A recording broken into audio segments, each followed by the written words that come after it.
बाबा कहते बच्चे तुम हो सेल्वेशन आर्मी, सबको सेल्वेश करते हो, सेल्वेशन देते हो और सबकी नैया को पार ले जाने वाले हो। बाबा ने तुम बच्चों को सबकी डूबती हुई बेड़ी को निकालने के लिए, उसे संभालने के लिए ड्यूटी दी है। तो इसीलिए बच्चों को वो पुरुषार्थ करना है कि कैसे हमने अपने आप को इस भव सागर से पार करने का पुरुषार्थ किया है, वैसे ही उनको भी तरीका बताना है। 20 तारीख की वाणी है।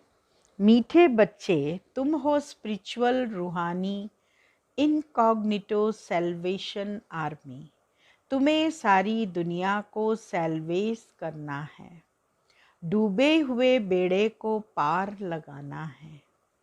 प्रश्न है, संगम पर बाप कौन सी यूनिवर्सिटी खोलते हैं जो सारे कल्प नहीं होती? उत्तर, राजाई प्राप्त करने के लिए पढ़ने की गॉड फादरली यूनिवर्सिटी व कॉलेज संगम पर बाप ही खोलते हैं। ऐसी यूनिवर्सिटी सारे कल्प में नहीं होती।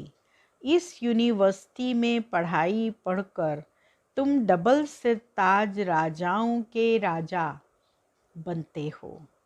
ओम शांति। मीठे मीठे रूहानी बच्चों से पहले पहले बाबा पूछते हैं, यहाँ आकर जब बैठते हो तो अपने को आत्मा समझ बाप को याद करते हो, क्योंकि यहाँ तुमको कोई धंधा धोरी मित्र संबंधी आदि भी नहीं है। तुम यह विचार करके आते हो कि हम बेहद के बाप से मिलने जाते हैं। कौन कहते हैं? आत्मा शरीर द्वारा बोलती है। पारलौकिक बाप ने यह शरीर उधार पर लिया है। इनसे समझाते हैं, यह एक ही बार होता है जो बेहद का बाप आकर सिखलाते हैं। अपने को आत्मा समझ बाप को याद करने से तुम्हारा बेड़ा पार होगा। हर एक का बेड़ा डूबा हुआ है। जो जितना पुरुषार्थ करेंगे उतना बेड़ा पार होगा। गाते हैं ना, हे माझी बेड़ी मेरी पार लगाओ, नैया मेरी पार लगाओ। वास्तव में हरेक को अपने पुरुषार्थ से पार जाना है। जैसे तैरना सिखलाते हैं, फिर सीख जाते हैं तो आपे ही तैरते हैं। वह सब है जिस्मानी बातें, यह है रूहानी बातें। तुम जानते हो आत्मा अभी कीचड़ के दुबन में फंस गई है। इस पर हिरण का भी मिसाल देते हैं। पानी समझ जाते हैं। धूप पड़ती है जब डामर के ऊपर तो दूर से वो पानी दिखाई देता है। मृग तृष्णा उसको कहा जाता है।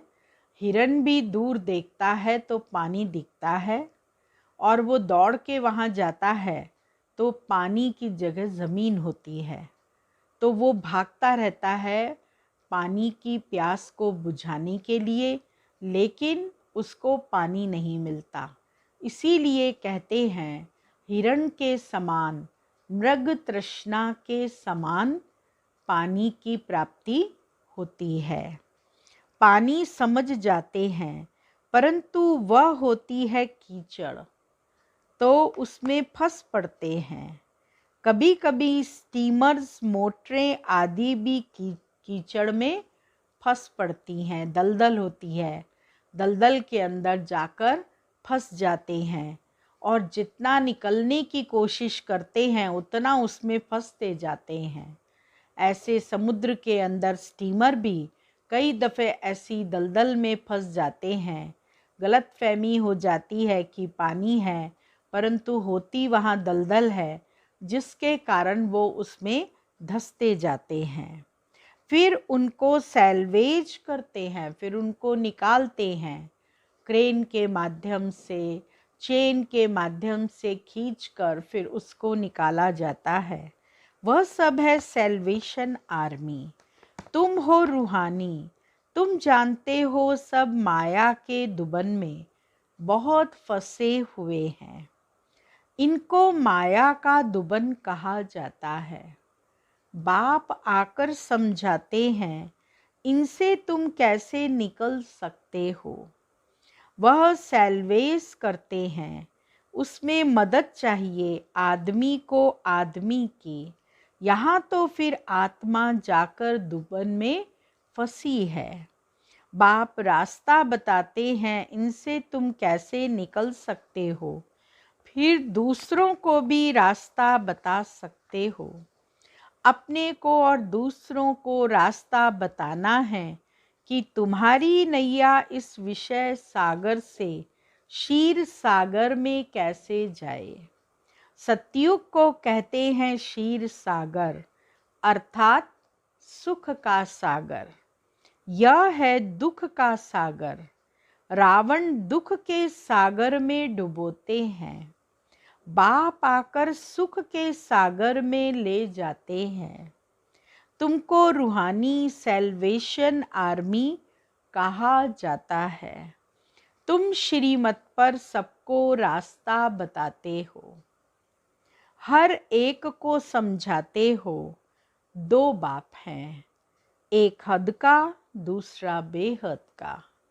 लौकिक बाप होते हुए भी सब पारलौकिक बाप को याद करते हैं, परंतु उनको जानते बिल्कुल नहीं।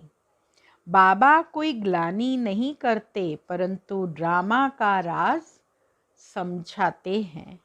यह भी समझाने के लिए ही कहते हैं कि इस समय सभी मनुष्य मात्र 5 विकारों रूपी दलदल में फंसे हुए आसुरी संप्रदाय हैं। दैवी संप्रदाय को आसुरी संप्रदाय जाकर नमन करते हैं, क्योंकि वो संपूर्ण निर्विकारी हैं। सन्यासियों को नमन करते हैं, वह भी घर बार छोड़कर जाते हैं, पवित्र रहते हैं। इन सन्यासियों और देवताओं में रात दिन का फर्क है। देवताओं का तो जन्म भी योग बल से होता है। इन बातों को कोई जानते नहीं। सब कहते हैं ईश्वर की गति मत न्यारी, ईश्वर का अंत नहीं पा सकते। सिर्फ ईश्वर व भगवान कहने से इतना लव नहीं आता है। सबसे अच्छा अक्षर है बाप। मनुष्य बेहद के बाप को नहीं जानते, तो जैसे ऑर्फन है। मैगजीन में भी निकाला है, मनुष्य क्या करते और भगवान क्या करते हैं। बाप कोई गाली नहीं देते हैं, बच्चों को समझाते हैं, क्योंकि बाप तो सबको जानते हैं ना। समझाने के लिए कहते, इसमें आसुरी गुण हैं, आपस में लड़ते रहते हैं। यहाँ तो लड़ने की दरकार नहीं है।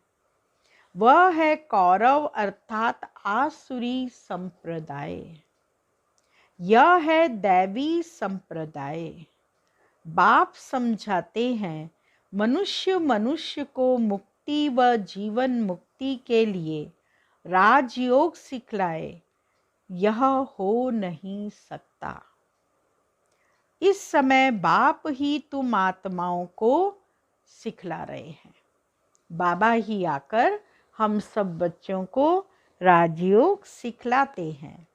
दे अभिमान, देही अभिमानी में फर्क देखो कितना है।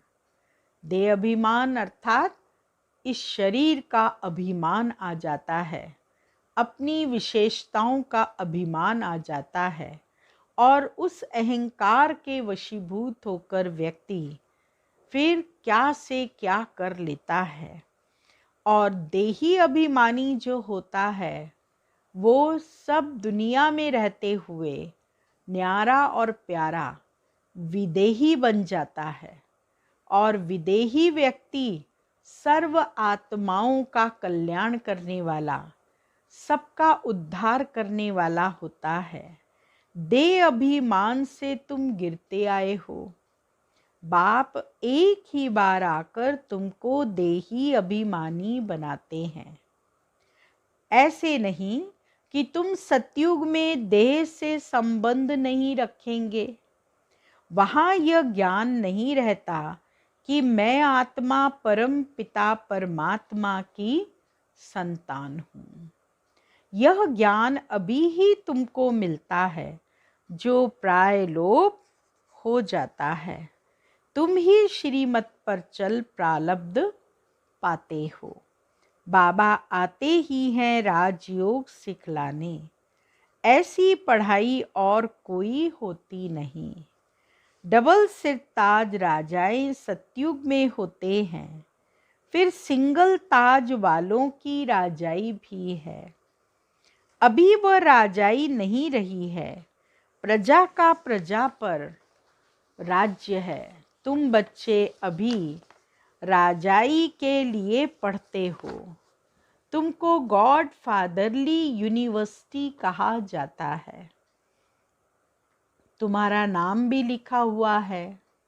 वो लोग भल नाम रखते हैं गीता पाठशाला। पढ़ाते कौन हैं? श्री कृष्ण भगवानो वाच्य कह देंगे। अब कृष्ण तो पढ़ा न सके। कृष्ण तो खुद पाठशाला में पढ़ने जाते हैं। प्रिंस प्रिंसेस कैसे स्कूल में जाते हैं। वहाँ की भाषा ही दूसरी है। ऐसे भी नहीं कि संस्कृत में गीता गाई है। यहाँ तो अनेक भाषाएं हैं। जो जैसा राजा होता है वह अपनी भाषा चलाते हैं। संस्कृत भाषा कोई राजाओं की नहीं है। बाबा कोई संस्कृत नहीं सिखलाते। बाप तो राजयोग सिखलाते हैं सतयुग के लिए। बाप कहते हैं काम महाशत्रु है, इन पर जीत पहनो। प्रतिज्ञा कराते हैं। यहाँ जो भी आते हैं उनसे प्रतिज्ञा कराई जाती है। काम पर जीत पाने से तुम जगत जीत बनेंगे। यह है मुख्य विकार। यह हिंसा द्वापर से चली आती है, जिससे वाम मार्ग शुरू हुआ। देवताएं कैसे वाम मार्ग में जाते हैं, उनका भी मंदिर है। वहाँ बहुत छी चित्र बनाए हैं। बाकी वाम मार्ग में कब गए उसकी तिथि तारीख तो है नहीं। सिद्ध होता है काम चिता पर बैठने से काले बनते हैं, परंतु नाम रूप तो बदल जाता है ना। काम चिता पर चढ़ने से आयरन एजिड बन पड़ते हैं। अभी तो 5 तत्व भी तमो प्रधान है ना। इसीलिए शरीर भी ऐसे तमो प्रधान बनते हैं। जन्म से ही कोई कैसे हो पड़ते हैं। वहाँ तो एकदम सुंदर शरीर होते हैं। अभी तमो प्रधान होने के कारण शरीर भी ऐसे हैं। मनुष्य ईश्वर प्रभु आदि भिन्न भिन्न नामों से याद करते हैं, परंतु उन विचारों को पता ही नहीं है। आत्मा अपने बाप को याद करती है। हे बाबा, आकर शांति दो। यहाँ तो कर्म इंद्रियों से पार्ट बजा रहे हैं, तो शांति कैसे मिलेगी? विश्व में शांति थी जबकि इन लक्ष्मी नारायण का राज्य था। परंतु लाखों वर्ष कल्प की आयु कह दी है, तो मनुष्य बेचारे कैसे समझेंगे। जब इनका देवताओं का राज्य था तो एक राज्य एक धर्म था, और कोई खंड में ऐसे नहीं कहते कि एक धर्म एक राज्य हो। यहाँ आत्मा मांगती है एक राज्य हो। तुम्हारी आत्मा जानती है अब हम एक राज्य स्थापन कर रहे हैं, वहाँ सारे विश्व के मालिक हम रहेंगे। बाबा हमको सब कुछ दे देते हैं, हम सारे विश्व के मालिक बन जाते हैं। विश्व में कोई सूक्ष्म वतन मूल वतन नहीं आता है। यह सृष्टि का चक्र यहाँ ही फिरता रहता है। इसको बाप जो रचयिता है वही जानते हैं। ऐसे नहीं कि रचना रचते हैं। बाप आते ही हैं संगम पर पुरानी दुनिया से नई दुनिया बनाने। दूर देश से बाबा आया हुआ है। तुम जानते हो नई दुनिया हमारे लिए बन रही है। बाबा हम आत्माओं का श्रृंगार कर रहे हैं। उनके साथ फिर शरीरों का भी श्रृंगार हो जाएगा। आत्मा पवित्र होने से फिर शरीर भी सतो प्रधान मिलेंगे। सतो प्रधान तत्वों से शरीर बनेंगे। इनों का सतो प्रधान शरीर है ना, इसीलिए नेचुरल ब्यूटी रहती है। माया गाया भी जाता है, रिलीजन इज माइट। अब माइट मिली कहाँ से? एक ही देवी देवताओं का रिलीजन है जिससे माइट मिलती है। यह देवताएं ही सारे विश्व के मालिक बनते हैं, और कोई विश्व के मालिक नहीं बनते हैं। तुमको कितनी माइट मिलती है, लिखा हुआ भी है। आदि सनातन देवी देवता धर्म की स्थापना शिव बाबा ब्रह्मा द्वारा करते हैं। यह बातें दुनिया में कोई जानते थोड़ी हैं। बाप कहते हैं मैं ब्राह्मण कुल स्थापन करता हूँ, फिर उन्हों को सूर्यवंशी डिनाइस्टी में ले जाता हूँ। जो अच्छी रीति पढ़ते हैं वह पास हो सूर्यवंशी में जाते हैं। है सारी ज्ञान की बात। उन्होंने फिर स्थूल बाण हथियार आदि दिखाए हैं। बाण चलाना भी सीखते हैं। छोटे बच्चों को भी बंदूक चलाना सिखाते हैं। तुम्हारा फिर है योग बाण। बाबा कहते मामेकम याद करोगे तो तुम्हारे विकर्म विनाश होंगे। हिंसा की कोई बात नहीं है। तुम्हारी पढ़ाई भी है गुप्त। तुम हो स्पिरिचुअल रूहानी सेल्वेशन आर्मी। यह कोई को मालूम नहीं है कि रूहानी आर्मी कैसी होती है। तुम हो इनकॉग्निटो स्पिरिचुअल रूहानी सेल्वेशन आर्मी। सारी दुनिया को तुम सेल्वेज करते हो। सबका बेड़ा डूबा हुआ है, बाकी सोने की लंका कोई है नहीं। ऐसे नहीं कि सोनी द्वारका नीचे चली गई है, वह निकल आएगी। नहीं, द्वारका में भी इनका राज्य था, परंतु सतयुग में था। सतयुगी राजाओं की ड्रेस ही अलग होती है, त्रेता की अलग। भिन्न भिन्न ड्रेस, भिन्न भिन्न रस्म रिवाज होती हैं। हर एक राजा की रस्म रिवाज अपनी अपनी। सतयुग का तो नाम लेते ही दिल खुश हो जाता है। कहते ही हैं स्वर्ग पैराडाइज, परंतु मनुष्य कुछ भी जानते नहीं। मुख्य तो है यह दिलवाड़ा मंदिर, हूबहू तुम्हारा यादगार है।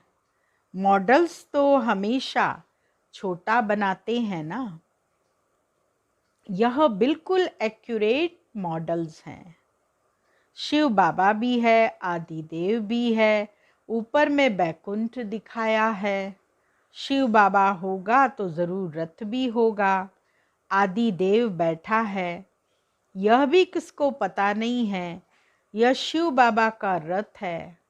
महावीर ही राजाई प्राप्त करते हैं।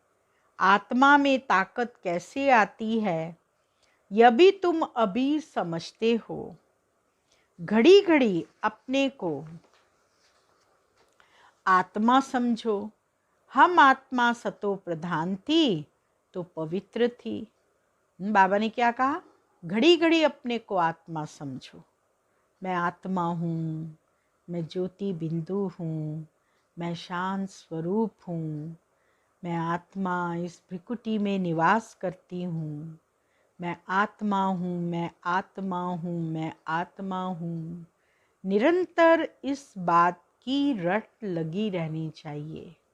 उठते बैठते, चलते फिरते, खाते पीते, सोते जागते, हर समय निरंतर इस स्मृति में रहने का अभ्यास करना है। मैं आत्मा हूँ। आप अपने अंदर अपनी बिंदु रूप को देखो। आंखें बंद करो और बिंदु रूप की स्थिति में स्थित होने का पुरुषार्थ करो। मैं आत्मा हूँ।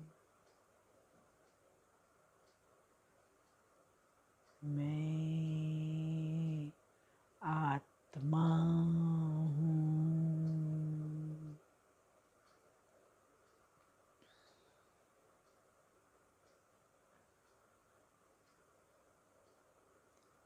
मैं आत्मा हूँ।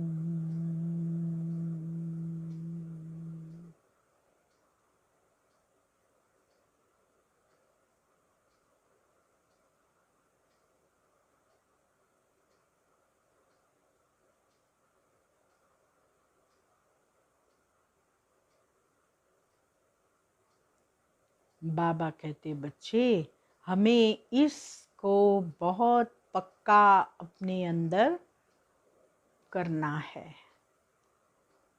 हम आत्मा सतो प्रधान थी तो पवित्र थी। शांति धाम सुख धाम में जरूर पवित्र ही रहेंगे।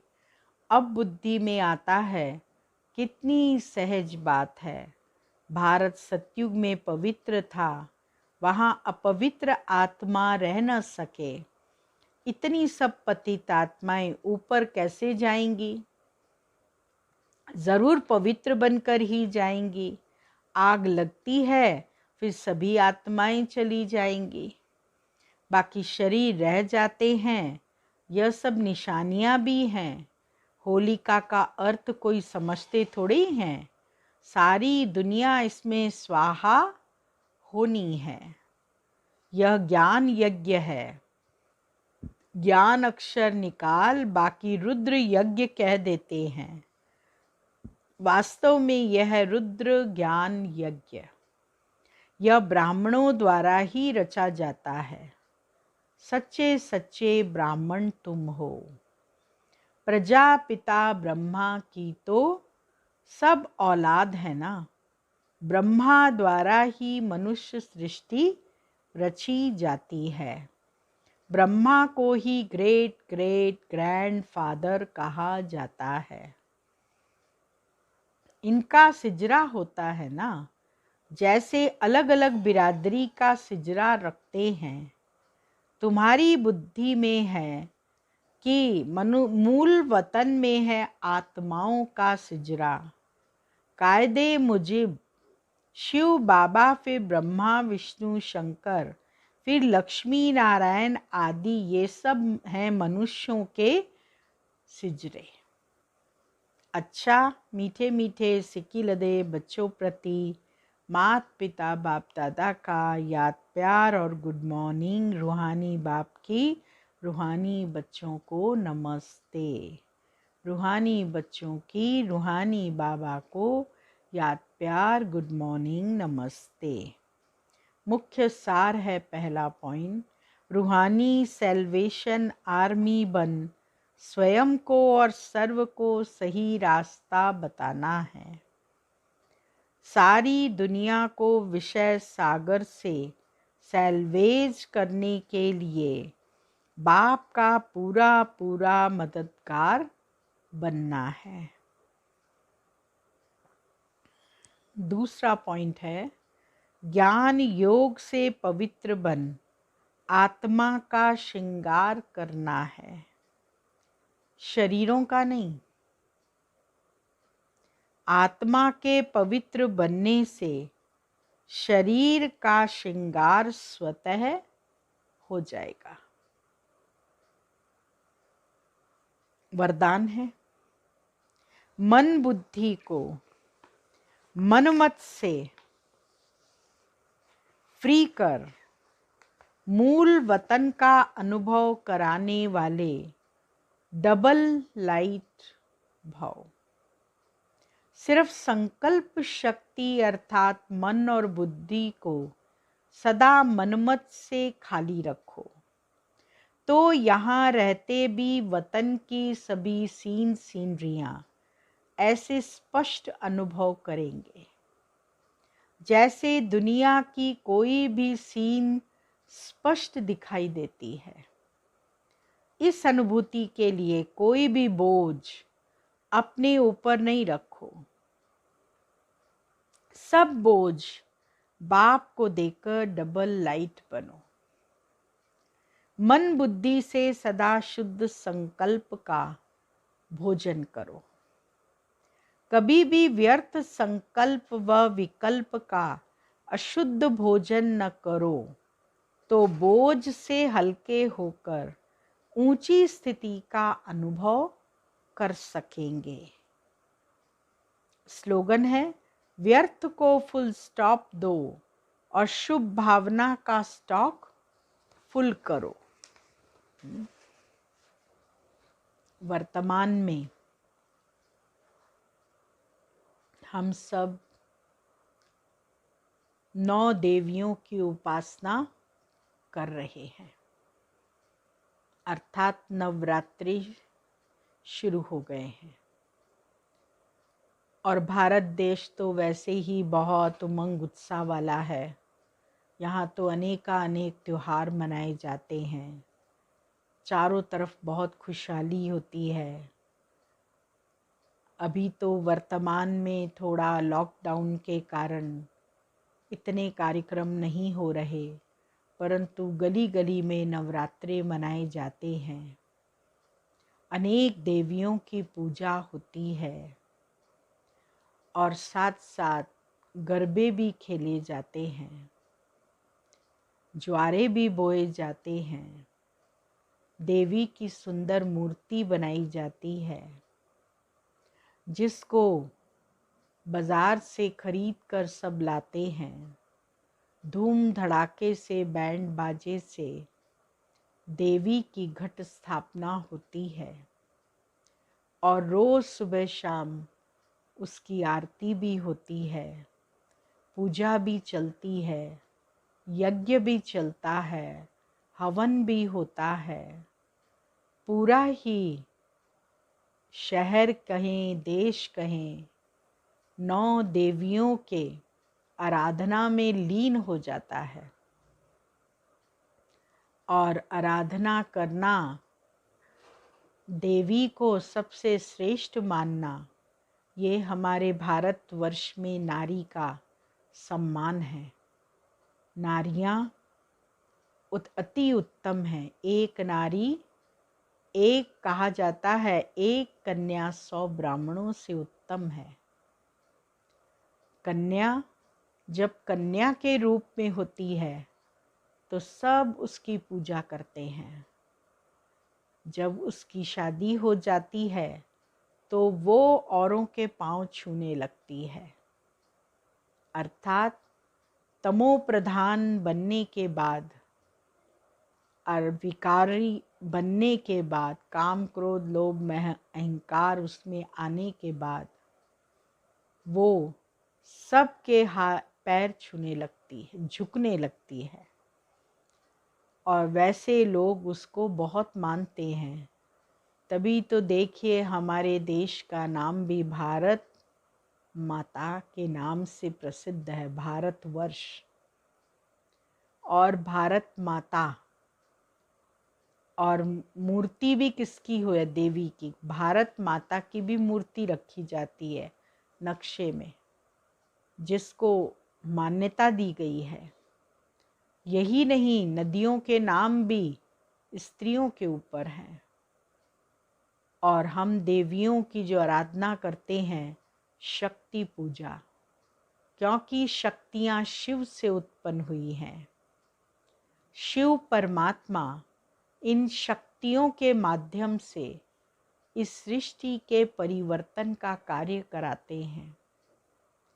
पवित्र बनो और योगी बनो का उदाहरण बाबा देते कि तुम बच्चों को अपने मन वचन कर्म से पवित्र बनना है और योगी बनना है।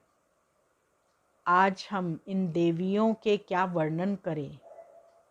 अभी तो शुरुआत ही है। फिर हम आपको समय प्रति समय देवियों के बारे में सुनाते रहेंगे कि 9 देवियाँ कौन हैं, उनसे हमें क्या सिद्धियों की प्राप्ति होती है, और वो देवियाँ हमारे को क्या सहयोग देती हैं।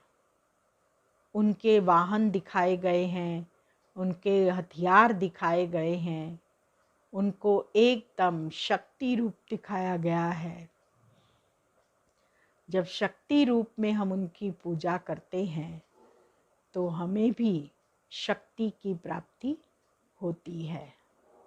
सो समय प्रति समय आप सब भाई बहनों को ये सुनाते रहेंगे। ओम शांति।